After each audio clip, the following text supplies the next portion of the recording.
बिस्मिल्लाहिर्रहमानिर्रहीम, अस्सलाम वालेकुम। आप देख रहे हैं स्पोर्ट्स लीग पीएसएल स्पेशल और मैं हूं हमजा शफीक। तो जनाब, Pakistan super league season 9 has comes to an end और क्या थ्रिलर मैच था आखिरी मैच, जो कि फाइनल मार का आपने देखा। Multan Sultan versus Islamabad United. मुल्तान सुल्तान ने टॉस जीतकर पहले बैटिंग का फैसला किया और बोर्ड पर 159 रन्स सजाए। 9 विकेटों के नुकसान पर 160 का टारगेट दिया, जो कि इस्लामाबाद के लिए भी खासा मुश्किल दिखाई दिया। और आखिरी ओवर में अनदर थ्रिलर मैच था। ये आखिरी ओवर की आखिरी बॉल पर एक रन चाहिए था और हुनैन शाह ने वो फाइनल शॉट खेलकर सिंगल लेकर ये मैच जो है वो इस्लामाबाद यूनाइटेड को तीसरी मर्तबा ये टाइटल जितवाने में कामयाब हुए। और अगर ये देखा जाए तो 6 साल के वक्त में, लास्ट टाइम 2018 में इस्लामाबाद यूनाइटेड ने ये टाइटल जीता था और उसके बाद 2024 में। और Multan Sultan unfortunately 4 season final के लिए क्वालिफाई करने के बाद आखिर फिर से फाइनल नहीं जीत सकी। लास्ट 2 सीजन हमने देखा कि लाहौर ने जीते, ये चौथा सीजन था। उससे कबल भी हमने देखा कि इस्लामाबाद मुल्तान नहीं जीत सकी थी। ये सारी सूरत हाल है, इस पर बात करेंगे। और फाइनल जो रकम थी 14 करोड़ रुपए, वो रकम थी जो कि इस्लामाबाद यूनाइटेड के हिस्से में आई है।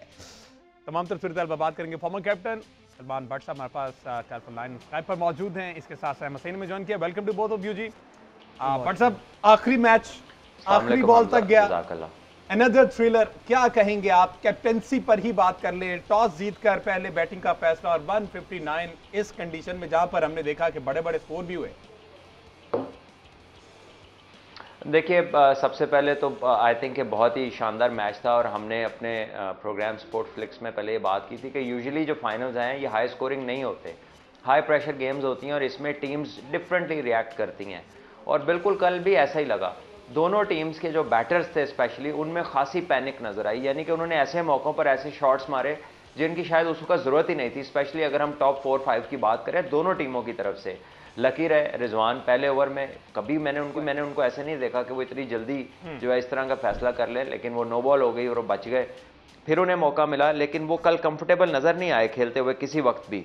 और इसी तरह यासिर खान जो है, बिल्कुल एक ऐसा शॉट उन्होंने मारा जो आइडिया ही नहीं हो रहा था उन्हें कि कैसे खेलना है। इमाद वसीम शानदार बॉलिंग कर रहे थे। आई थिंक इमाद वसीम का एक्सपीरियंस ने बहुत हेल्प किया, क्योंकि एक तो जब मैच शुरू हुआ है उसने पिच की पेस को बड़ा अच्छा रीड किया। आप देखिए कि उसने स्लो बॉलिंग की। अगर आप बाकी स्पिनर्स का उनके साथ कंपैरिजन देखें तो उन्होंने थोड़ी तेज बॉलिंग की, लेकिन इमाद वसीम जो कि जनरली एयर में तेज बॉलिंग करते हैं, उन्होंने ये पिछले 2-3 मैचेस में कराची में बड़ी स्लो बॉलिंग की और उन्हें टर्न भी मिला और उन्होंने विकेट्स भी लिए। और कल उन्होंने जो 5 विकेट्स लिए हैं वही इस्लामाबाद की जो विन थी उसमें की फैक्टर थे कि मुल्तान को वो बड़ा स्कोर मिल नहीं सका कि इमाद वसीम ने बहुत शानदार बॉलिंग की।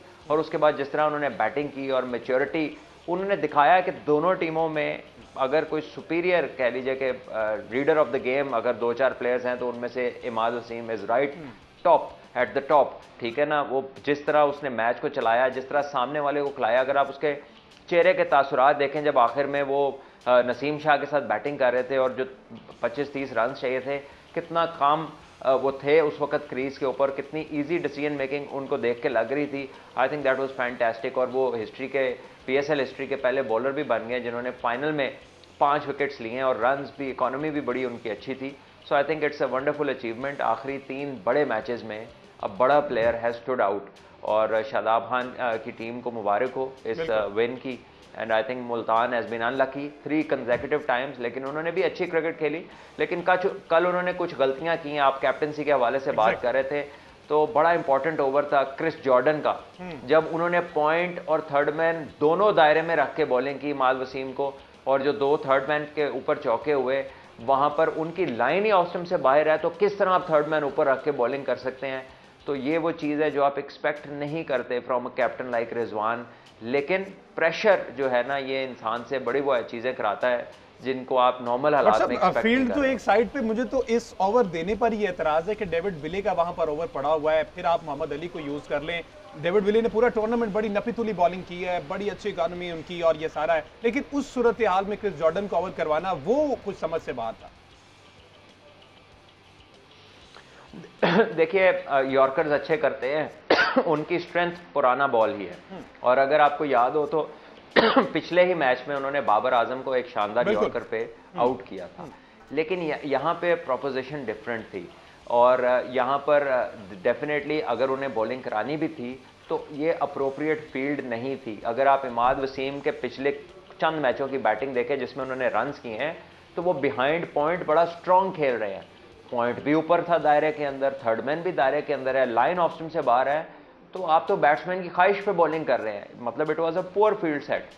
और उसके बाद एंगल भी चेंज नहीं किया, बल्कि मैं समझता हूं कि मोहम्मद अली ने बेहतर एंगल यूज किया। Mohammad Ali around the wicket आए, उन्होंने टकअप किया और उन्हें उस तरह के शॉट्स नहीं लगे।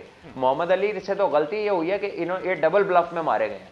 इन्होंने क्या किया, तमाम फील्डिंग ऊपर लेके, हेलमेट पहना के, सिली का फील्डर लेके तो स्लोअर वन कर दिया। ये डबल ब्लफ से बेहतर था कि जो तेज गेंद इन्होंने नसीम शाह को किया था वही गेंद ये हुनैन शाह को कर देते, बाउंसर ही। क्योंकि ये तो एक गेम का ऐसा हिस्सा, स्लोअर वन पे तो कोई किसी का भी बला लग सकता है। आपको लगता है कि हुनैन शाह के कंट्रोल में था जो चौका हुआ है? उसने तो बस एक उम्मीद के साथ बल्ला लगाया कि किसी तरह गैप में निकल जाए। तो स्लोअर बॉल पे चांस होता है, और मोहम्मद अली का स्लोअर बॉल कोई इतना डिसेप्टिव नहीं है। Nothing like Haris Rauf slower one या किसी टाइमन मिल्स की तरह का स्लोअर वन नहीं है उसका। इतना अच्छा तेज बॉल किया, बाउंसर किया, उसमें नसीम शाह को आउट किया, अगला बॉल भी पीछे करते। हुनैन शाह का तो मतलब वो इतने प्रेशर में थे, कैच उनसे छूटा हुआ था, बॉलिंग उनसे नहीं हुई थी, तो आप एक ऐसे प्लेयर को क्यों इतना इजी बॉल कर रहे हैं और इस फील्ड के साथ के सारे ऊपर खड़े हैं और आप स्लोअर वन कर रहे हैं? सो आई थिंक ये डबल ब्लफ करने के चक्कर में मुल्तान के साथ खुद ही ब्लफ हो गया। और 3 मैचेस के हीरो, मेरा ख्याल, हाँ, लगातार 3 मैचेस के हीरो इमाद वसीम जो हैं again player of the match बने जी। और ये वो दुआ ही है।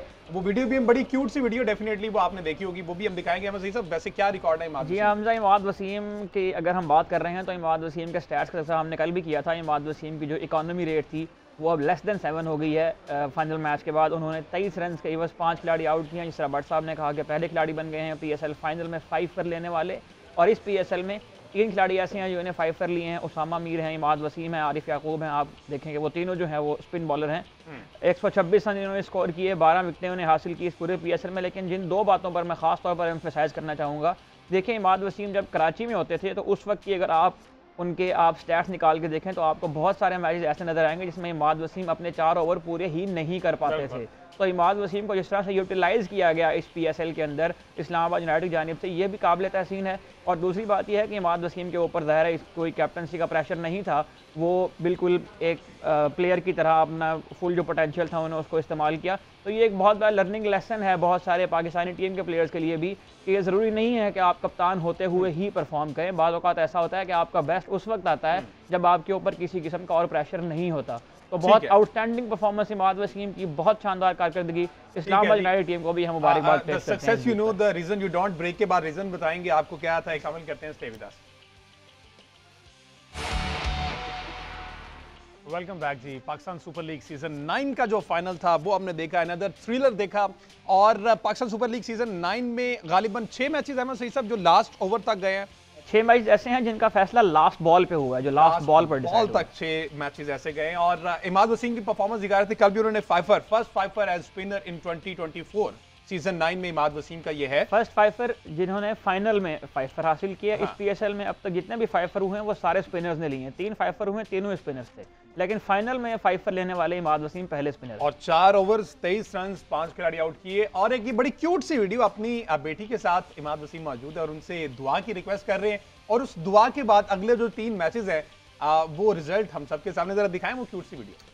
जनाब, इस आमीन के बाद से जो हमने देखा रिजल्ट जो है प्लेयर ऑफ द मैच, इस मैच में भी बने, फाइनल में भी, और ये सारी सूरत हाल वो अगर पूरी हमने देख ली कि जिस तरह से इमाद वसीम इस सीजन में रहे और 5 विकेटें, उसके बाद प्लेयर ऑफ द मैच भी बने जी। जी हाँ, इमाद वसीम ने जो आखिरी 4 मैचेस खेले हैं उनमें से 3 मैचेस में ये मैन ऑफ द मैच बने हैं। और हमने कल एक बहुत अहम तज़किरा ये किया था कि इमाद वसीम के जो 126 रन हैं उनमें से जो 80% रन हैं वो इन्हीं लास्ट 4 मैचेस में आए हैं, when it matters the most. तो आपको ये अंदाजा हो रहा होगा कि क्रंच टाइम के ऊपर आकर किस तरह से इमाद वसीम ने जो है परफॉर्म किया। पिछली सारी गलतियां कोताहियां जो हैं वो इमाद वसीम ने माफ करवा ली और अब तो डेफिनेटली माफ करवा रही है। फाइनल मार्का जो है वो जीत लिया है। बट सब 5 खिलाड़ी आउट किए हैं जी। क्या देख रहे हैं इमाद वसीम की परफॉर्मेंस दोबारा से बहाल होगी? ये दुआ भी दिखाई उनकी बेटी की माशाल्लाह, जिस तरह से उन्होंने दुआ की अपने फादर के लिए, क्या कहेंगे आप? देखिए, आउटस्टैंडिंग परफॉर्मेंस रही उनकी, स्पेशली जब की गेम्स आए, जब क्रंच टाइम आया और time that matters the most, और द सीनियर मैन डिलीवर्ड। और उसका एक्सपीरियंस जो था चाहे बैटिंग में हो चाहे बॉलिंग में, जो देखने वाली चीज़ है यंगस्टर्स के लिए वो था कि हाउ काम ही वाज अंडर प्रेशर, कितने इत्मीनान से वो ऑपरेट कर रहे थे, कोई पैनिक नहीं थी, कोई रश नहीं था, कोई जल्दी नहीं थी, अश्योरेंस थी। और बॉलिंग में जो उनकी हमने तब्दीली देखी है कि पहले वो बहुत कम बॉल ब्रेक करते थे, ज़्यादा तेज़ बॉलिंग किया करते थे, या बॉल को वो जो स्लो इन स्विंग होता है उस पर ज़्यादा रिलायंट थे, लेकिन अब थोड़ा सा वो कन्वेंशनल स्पिन बॉलिंग की तरफ गए, थोड़ा उन्होंने फ्लाइट ज़्यादा किया। और आई थिंक कि कराची में जो पिचेस में स्पिनर्स के लिए मदद मौजूद थी उसका उन्होंने बहुत भरपूर इस्तेमाल किया, बेहतर इस्तेमाल किया, कई फ्रंट लाइन स्पिनर से ज़्यादा बेहतर इस्तेमाल किया उसका। और विकेट्स भी उन्हें मिल रहे थे। फिर जब एक साइकिल चल पड़ती है, एक रिदम बनता है, जब अल्लाह के यहाँ कबूलियत हो जाए, जैसे आपने वीडियो दिखाई है जी, तो फिर तो चीज़ें नहीं रुकती। और आई थिंक इमाद जो है उससे ज़्यादा सेटिस्फाइड इस टाइम पे कोई नहीं होगा, और यकीनन 3 मैच पहले वो नहायत परेशान होंगे अपनी इस फॉर्म को लेकर। सो आई गेस के this is how things change, और अल्लाह के लिए कुछ भी मुश्किल नहीं, तो इंसान को नाउमीद नहीं होना चाहिए। और हमने देखा कि if you keep praying and you keep trying तो अल्लाह ताला जो है वो उसमें बरकत डालते हैं। And I think Islamabad United को क्रेडिट जाता है जिस तरह उन्होंने इस मैच के अंदर भी प्रेशर के अंदर आके, नसीम शाह को अगर आप देखें, आई गेस कि वो लास्ट 3 बॉलें, क्योंकि ये 3 बॉलें पहलों का स्कोर है ये 159, लास्ट 3 बॉल डॉट बॉल हुए हैं जो इफ्तिखार को उन्होंने तीनों यॉर्कर्स किए हैं। और इफ्तिखार अगर थोड़ा सा अपने गुस्से को कम कर लें तो शायद वो काफ़ी चीज़ों को और भी यूटिलाइज कर सकते हैं। हमने देखा कि वो एक छक्का लगाते हैं या एक विकेट लेते हैं तो वो न जाने क्या कुछ कह जाते हैं, he gets so pumped up, so aggressive. I think fast bowling वाला एग्रेशन है अगर हम इफ्तिखार की बॉडी लैंग्वेज को देखें, लेकिन आई स्टिल बिलीव के जो 3 बॉल थे वो अच्छे बॉल पे भी एक दफ़ा नाराज़ हुए, जब यॉर्कर उनकी टांगों में से गुजरा है ना, तो पता नहीं वो किससे नाराज हुए, बॉलर से कि क्यों कराया है, वो बॉल से नाराज हो गए कि टांगों के बीच से क्यों गुजरी। हाँ बहरहाल बट साहब जो बेस्ट ऑफ 3 था उसका फाइनल तो है वो इस्लामाबाद जीत गया और वैसे भी फाइनल जीत गया है। जरा रिजवान की कप्तानी पे बात करना बड़ा जरूरी है। हमने देखा कल जो सूरत हाल बनी रही, डेविड विले जो हैं वो जनाब वन डाउन आ गए। इससे कबल हमने देखा 6-7वें नंबर पर वो खेला करते थे, उनको वन डाउन आया गया। बॉलिंग की मैंने वैसे बात कर ली। इसके बाद इफ्तिखार अहमद को इतना नीचे लेके जाना, इतना नीचे कि खुशदिल उससे ऊपर चला गया, उसामा मीर उससे ऊपर चला गया, तो ये कुछ स्ट्रेटेजी समझ आई आपको? जिस तरह से अहमद सईद पहले मुझे बताते थे कि डेटा ड्रिवन ये बहुत ज्यादा उस पर रिलाय करते हैं, तो डेटा ये कहता है कि इफ्तिखार अहमद को सिर्फ 20 बॉल्स दो तो वो ज्यादा अच्छा इफ्तिखार अहमद ने जो 16 से 20 का जोन है इस पीएसएल में, उसमें उनका स्ट्राइक रेट भी सबसे अच्छा है, उन्हें रन भी सबसे ज्यादा बनाए हैं, तो गालिबन इसी का इंतजार कर रहे थे कि ये जोन आए तो फिर वो इफ्तिखार को। जी क्या कहेंगे व्हाट्सएप इस पे? देखिए पहले एक एक्ट होती है फिर उसका डेटा बनता है। बिल्कुल, डेटा पहले बनता है या वाकया पहले होता है, ये पहले हमें आखिज कर लेना चाहिए। जो डेटा है ये प्रीवियस इंफॉर्मेशन है, ये पैटर्नाइज्ड इंफॉर्मेशन है। It does not determine exactly कि आज क्या होगा या कल क्या होगा या आने वाले वक्त में क्या होगा। इससे आपको पैटर्न्स मिल सकते हैं, बट ये कभी भी ये प्रिडिक्ट नहीं करता कि एग्जैक्टली ऐसा ही होगा। और बनाता कौन है, उन एक्ट्स को एग्जीक्यूट कौन करता है? वो इंसान करता है, और ये चीज़ें अल्लाह के हाथ में है। सो आई गेस के this was too late for Iftikhar. कोई भी बैट्समैन जिसका इतना तजर्बा हो कि पूरे पाकिस्तान में मेरा हाल है सबसे पुराना क्रिकेटर अगर कोई खेल रहा है इस वक्त सर्किट के अंदर तो वो इफ्तिखार है। और वो एज एन ओपनर शुरू हुआ और उसने बहुत सारी क्रिकेट खेली, बहुत सारी उसकी अच्छी performances the.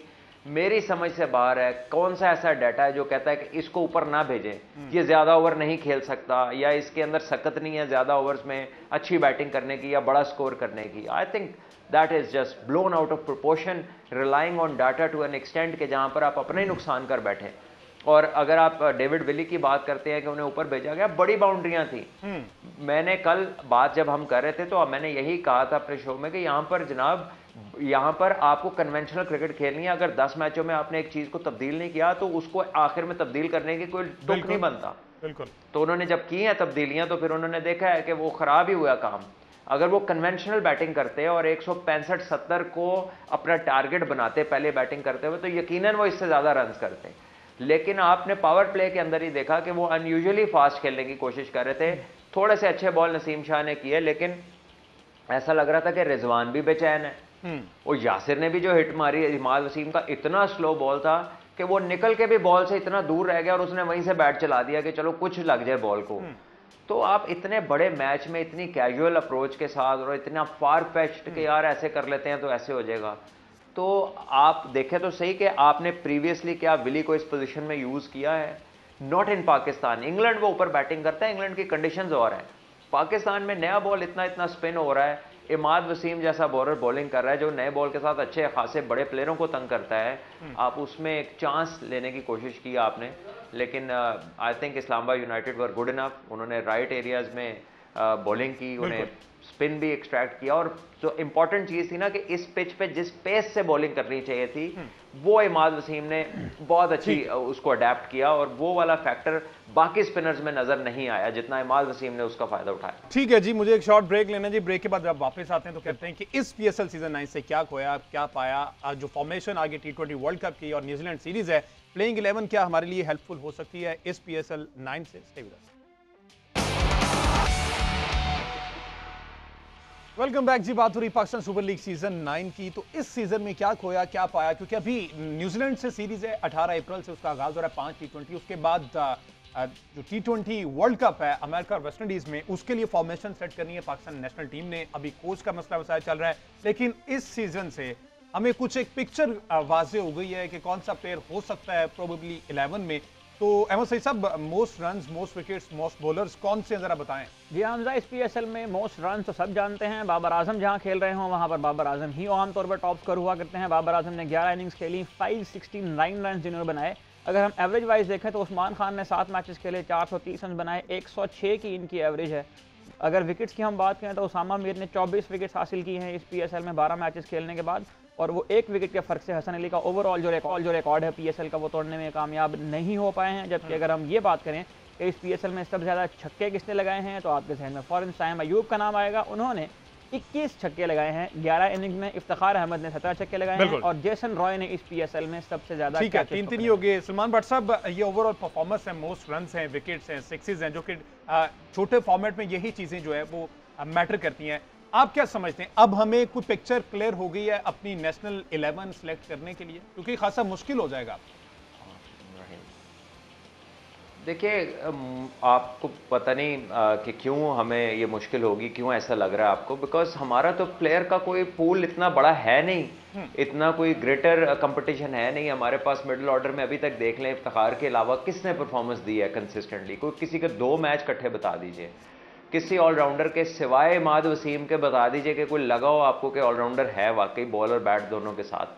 So I think कि हमारी तो चॉइसेस बड़ी क्लियर है, और समटाइम्स ये अच्छा होता है जब आपको पता होता है कि यही है जो आपके पास है और आपने इसी के साथ ऑपरेट करना है। Maybe a couple of people here and there, इसके अलावा तो मेरा नहीं ख्याल। आपके पास कितने विकेट कीपर्स हैं? एक रिजवान है, आजम है, उसकी अगर फिटनेस का इशू रहता है तो तीसरा आपके पास हारिस है, तो वो हारिस की भी कोई बैट के साथ परफॉर्मेंस नहीं है, लेकिन कीपर वो बहुत अच्छा है।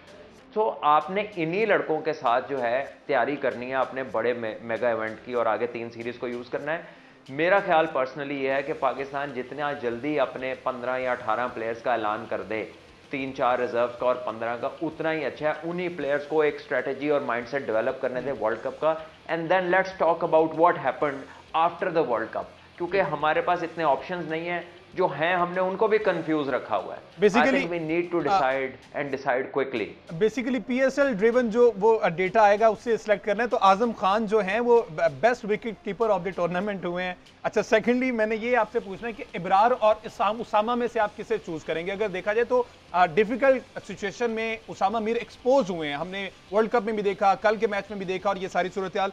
इब्रार की अगर बात की जाए, इस सीजन में उसामा मीर ऊपर रहे, लेकिन इब्रार की अगर ओवरऑल देखी जाए परफॉर्मेंस तो इनसे बेहतर है। देखिए, डिफिकल्ट मैच तो खेला ही उसामा ने, इब्रार ने तो खेला ही नहीं। तो आप डिफिकल्ट टाइम में किस पे प्रेशर आया ये कैसे जज कर सकते हैं? एक टीम फाइनल में पहुंची ही नहीं तो उनका डिफिकल्ट टाइम क्या जज करना आपने? ठीक है। और आई थिंक कि उसामा का ये है कि आप इनको यूज करेंगे तो आपके पास लिमिटेड इनकी वो जो है ना रेंज है, ये they are not multi role kind of people, क्योंकि एडजस्टमेंट नहीं करते। जहाँ पे छोटी बाउंड्री होती है वहाँ पे इनको बहुत मुश्किलात होती हैं। हमने न्यूजीलैंड में भी देखा। अमेरिका में बाउंड्री साइजेस क्या होंगे, अमेरिका में पिचेस कैसी होंगी, वी डोंट नो, नए स्टेडियम्स बन रहे हैं। सो आई थिंक कि पाकिस्तान को एक बैलेंस के साथ जाना पड़ेगा, जिसमें आपके पास ऑप्शंस हो, जिसमें आपके पास वो मिस्ट्री स्पिनर जो हैं वो भी एक अच्छी ऑप्शन है। इमाद वसीम अगर वो अपनी रिटायरमेंट वापस लेते हैं वो बहुत यूजफुल ऑप्शन हो सकते हैं, क्योंकि वो में खेलने का बहुत तजर्बा रखते हैं, कई साल वहाँ की लीग खेले हैं। वहाँ के उन्हें तमाम चीज़ों का पता है, तमाम विकेट्स का पता है। और इस बार So I उन्होंने think he शाहीन can से be a बात की very, भी very है कि handy टूर्नामेंट के option. बाद इस पर बात करेंगे, तो लेट्स सी ये क्या बनता है जी। बहरहाल ये PSL season 9 sports league special transmission उसका आज लास्ट शो है। आप सबका बहुत शुक्रिया, सलमान भट्ट साहब का शुक्रिया, अहमद सईद हमें पूरा सीजन, इस पूरे सीजन में हमें स्टैट्स निकाल कर देते रहे। हमारी स्पोर्ट्स डेस्क में अली शफीक साहब है, उनका शुक्रिया, दानियाल है, उनका शुक्रिया, और हमारी प्रोडक्शन की टीम और ये तमाम कैमरामैन, सबका बहुत बहुत शुक्रिया जिन्होंने इस पूरी ट्रांसमिशन को कामयाब बनाया। आज के शो से इतना ही, मुझे दीजिए इजाजत, अल्लाह हाफिज।